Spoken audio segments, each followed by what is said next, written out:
Star Wars Blaster Strike was made in 2015 by Hotgen.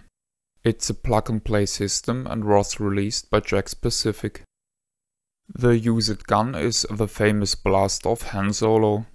The theatrical property of the movie was made of a Mauser C96. The particular gun of the system is a tad bigger and thus resembles more the Shan-Si Type 17 pistols.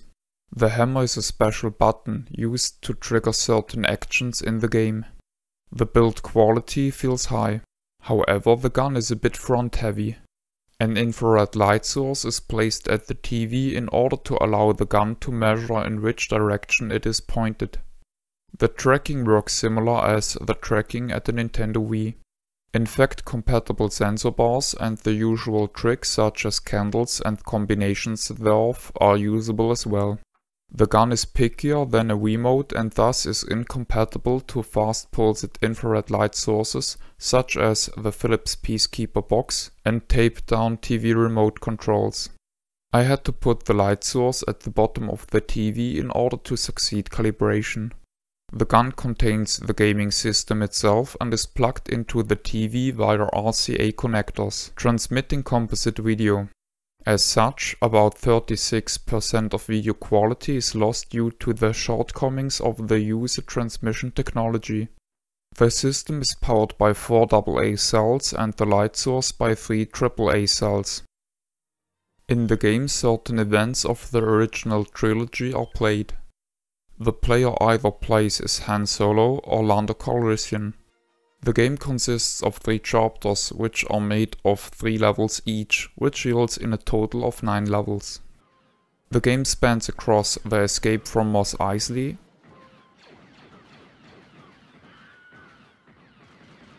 the rescue of Princess Leia,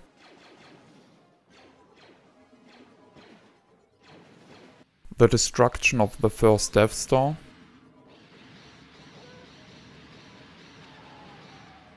rescuing Luke from a rampa,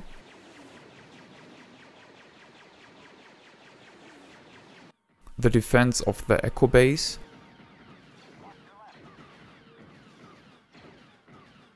the escape from Cloud City, battles on Endor,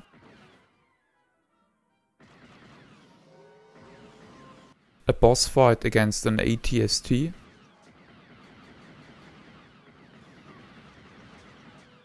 and the destruction of the second Death Star.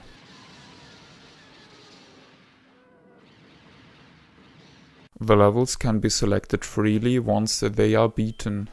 The player can pick up health, shields and other weapons by picking up icons which are revealed upon destroying barrels. Shooting enemies in a consecutive fashion without missing shots will fill a meter. This meter grants special items once it is full. Unlimited continues are available which allow the player to retry a level from the start after the protagonist died. 2 levels of difficulty can be selected. For each difficulty level, the high scores, achievements and earned medals are tracked independently.